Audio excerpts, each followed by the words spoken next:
అందరికీ నమస్కారం. నేను రమ. ఈ రోజు మనతో ఉన్నారు ప్రముఖ ఆధ్యాత్మికవేత్త డాక్టర్ కృష్ణమాచార్యులు గురుగారు ఉన్నారు. మాట్లాడదాం. నమస్కారం గురుగారు. జయము, అనేక విజయాలు చేకూరుగాక. గురుగారు, ప్రతిరోజు మనం ఇంట్లో పూజ చేసుకుంటాము, నిత్య దీపారాధన చేసుకుంటాము. అయితే ఆ పూజ చేసుకునే విధానంలో చిన్న చిన్న సందేహాలు చాలా మందికి ఉంటాయి. దీపం ఎంతసేపు వెలిగితే మంచిది, దీపంలో ఎన్ని ఒత్తులు వేయాలి, ఏ నూనెతో దీపం వెలిగించాలి, కరెక్ట్గా ఉదయం ఏ సమయంలో దీపం పెట్టాలి అనే చిన్న చిన్న సందేహాలు ఉంటాయి. నిత్య దీపారాధన, నిత్య పూజ విధానం ఏ విధంగా ఉంటే మంచిది? శుభం, చాలా మంచిది. విజ్ఞానం ఒక రకంలో పెరుగుతుంది. పెరిగిన తర్వాత ఆ విజ్ఞానం వెనక అనుమానాలు కూడా పెరుగుతున్నాయి గురుగారు. అనుమానాలు కూడా పెరుగుతున్నాయి. ఒకప్పుడు మా బాల్యంలో ఆముదపు దీపం ఉండేది. ఆముదముతో దీపం వెలిగించేవాళ్ళు. అమ్మవారి గిన అవుతుంది, పిల్లల గిన ఆముదపు దీపం. తర్వాత నువ్వుల నూనె. నూనె అంటేనే తిలల నుండి వచ్చేది తైలం. ఈ తర్వాత వేరే అనేక నూనెలు వచ్చాయి. నూనె అనే ఆ పదానికి అర్థం తిలల నుండి వచ్చింది తైలం, నువ్వుల నుండి వచ్చింది నువ్వుల నూనె శ్రేష్టం. తర్వాత పొద్దుతిరుగుడు పూలు, ఇవి అవి ఎన్నెన్నో వచ్చాయి రకరకాలు. ముఖ్యమైన శ్రేష్టం తిలల నుండి వచ్చిన నూనె. అంతకంటే మళ్ళీ శ్రేష్టం ఉందా అని అనుమానాలకు వస్తే ఆవు నేతి దీపం కనుక తెలిసిన వాళ్ళు ఏం చేస్తారు, ఆవు నేతి దీపం ఒకటి, నువ్వుల నూనె ఒకటి, 2 దీపాలు వెలిగిస్తారు. 2 దీపాలు ఉన్నాయి.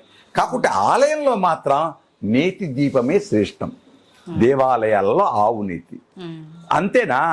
అది కాదు, దొరకలే, ఏదో ఒకటి దీపం వెలిగించు. దీపం దేనికి? బ్యాక్టీరియాను దూరం చేస్తుంది. వెలుతురు అజ్ఞానాన్ని దూరం చేస్తుంది, విజ్ఞానాన్ని ఇస్తుంది. అలాగే దీపం కూడా. దీపం జ్యోతి పరం బ్రహ్మ దాని పేరు. ఆగమ శాస్త్రాలకు వచ్చే వరకు ఒక అనుమానం, ఈ విగ్రహంలోకి దేవుడి శక్తి ఎలా వచ్చింది?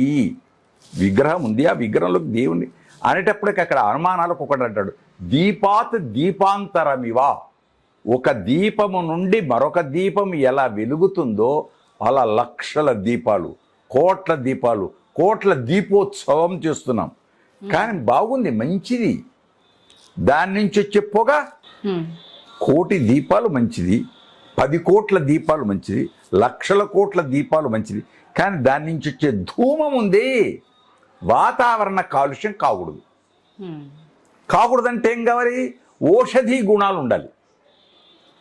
వచ్చే దాంట్లో ఒక హోమం చేస్తే ఎందుకు చేస్తున్నాం? హోమం ఔషధులు వేస్తాం. ఈ మధ్యకాలంలో అన్ని పనికిరాని అన్ని చేస్తున్నారు, వేయకూడదు. ఔషధులే వెయ్యాలి.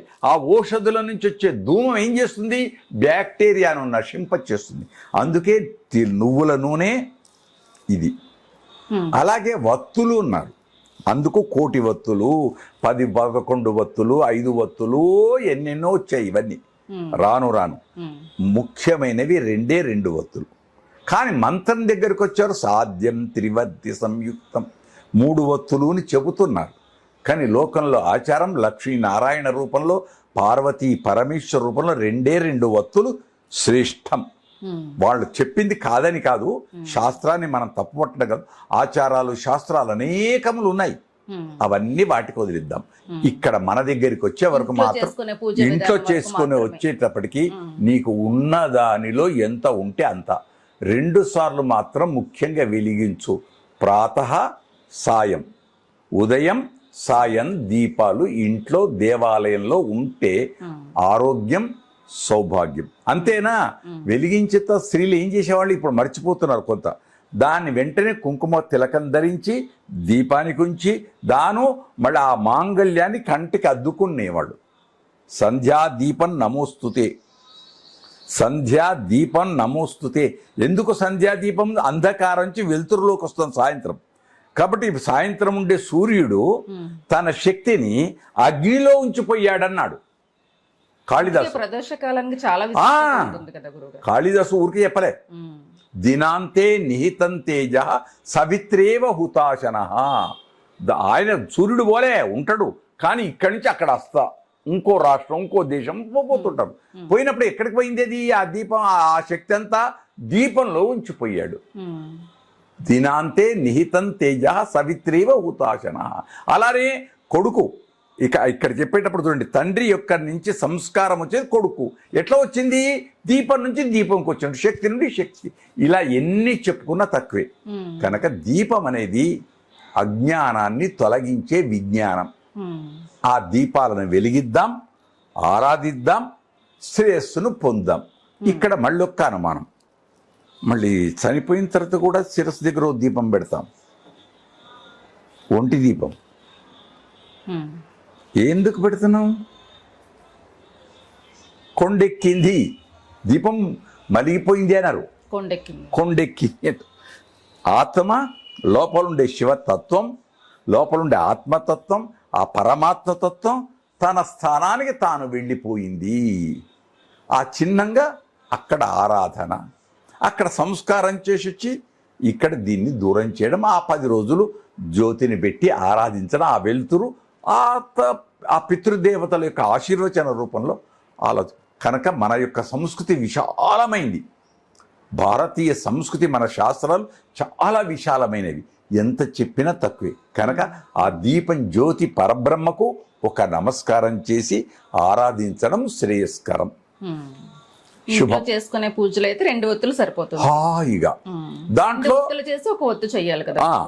దాంట్లో మళ్ళీ పువ్వొత్తెని, ఈ వత్తులు ఆ వత్తులు ఎన్నెన్నో వచ్చాయి, అది వేరు. కొందరు మా ఇంటి నుంచి వస్తున్న పరంపర అని మళ్ళీ వెళ్తారు, ఎన్నైనా పెట్టచ్చు. కానీ ముఖ్యం ఒక జ్యోతి మాత్రం ఉండాల్సిందే. అందుకే అక్కడ మంత్రం కూడా ఆగమ శాస్త్రంలో ఓం రం జగజ్యోతి రూపాయై నమో నమః. రం బీజం, మంత్రం బీజం, శక్తి. ఎక్కడ దొరుకుతుందా ఇది?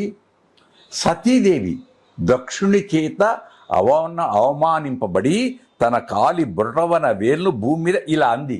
ఇలా అనేవరకు అందులో నుంచి అగ్ని పుట్టింది. ఎక్కడిది? రం అగ్ని జ్యోతి రూపంలో, మంత్ర రూపంలో పుట్టింది. సతీ యోగ విశిష్ట. ఆ సతీదేవి తన అగ్నిలో తానిదయింది. అప్పుడు తర్వాత పరమేశ్వరుడు ఆ శరీరాన్ని తీసుకున్నాడు, వెళ్ళాడు. 18 శక్తి పీఠాలు, ఇదంతా చాలా పెద్ద కథ. కానీ ఆ జ్యోతి ఎక్కడిది?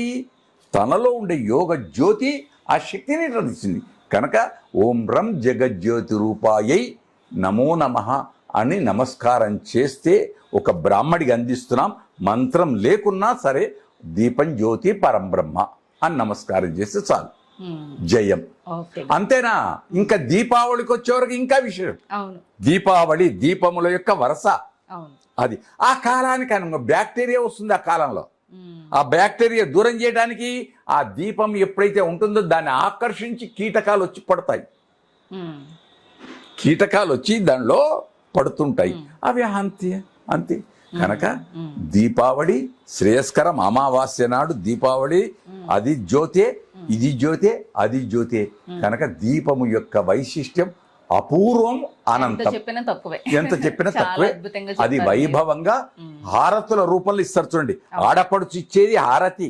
అంతేకాదు పెండ్లిలో సప్తపదిలో మంగళహారతితో ఆ నవజంట వెళతారు. ఆ దీపమే. ఇవన్నీ భగవంతుడికి హారతి దీపమే. భగవంతుడి కాగడా దీపం, హారతి దీపం, అన్ని దీపమే.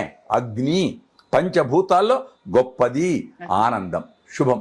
ఓకే గురుగారు, మీ నుంచి ఎన్నో మంచి మంచి విషయాలను మన వాళ్ళందరూ తెలుసుకుంటున్నారు. వాళ్ళందరూ కూడా మంచి మంచి కామెంట్స్ పెడుతున్నారు మన ఛానల్లో. మీ బ్లెస్సింగ్స్ మన వాళ్ళందరికీ ఒకసారి, మనకి అధిక మాసం కాబట్టి సంతోషం. అధిక జ్యేష్ఠంలో ఉన్నాం కనుక అధికము ఆధిక్యమైన ఫలితం అందించుగాక. ఎందుకు? మొత్తం శాస్త్రాలలో చెప్పినటువంటి మంత్ర అనుష్ఠాన మాసం అంటాం. ఎప్పుడు అధిక మాసం వస్తుందో ఆ మాసాలలో దైవ ఆరాధనతో కూడుకున్నట్టు జప ఫలం. అందుచేత మీ ప్రేమతో సోదరి వలె మన ఛానల్ ఎవరెవరు ప్రేమగా చూస్తున్నారో, మంచి చెడులను కలిపి చూస్తున్నారో వాళ్ళందరికీ కూడా ఆయుర్ధ అగ్ని హవిషోజుషాణ ఘృత ప్రతీగో ఘృతయో నిరేధి ఘృతం పీత్వా మధుచారగవ్యం పితేవ పుత్రం అభిరక్షతాదిమం. తల్లి తండ్రి బిడ్డల్ని ఏ విధంగా ప్రేమగా దీవిస్తాడో మా నుండి, మా ఛానల్ నుండి మీ అందరికీ అపూర్వమైన దీవెనలు అందిస్తున్నాం. వర్ధతాం అభివర్ధతాం మంచిని పెంచదాం, విలువైన సమయాన్ని రక్షిద్దాం. కర్తవ్యం దైవమాన్నికం. ఏ సమయంలో ఏది చేయాలనో అది చేద్దాం, ఆనందాన్ని పొందుదాం. శుభం భూయాత్. ఈ అవకాశం కల్పించిన మీ అందరికీ అనేక కృతజ్ఞతాపూర్వక విభవమైనటువంటి ఆశీస్సులు అందిస్తున్నాం. బ్రాహ్మడిగా నమస్కారం చేయకూడదు కాబట్టి ఆశీస్సులు అందిస్తున్నాం. శుభం.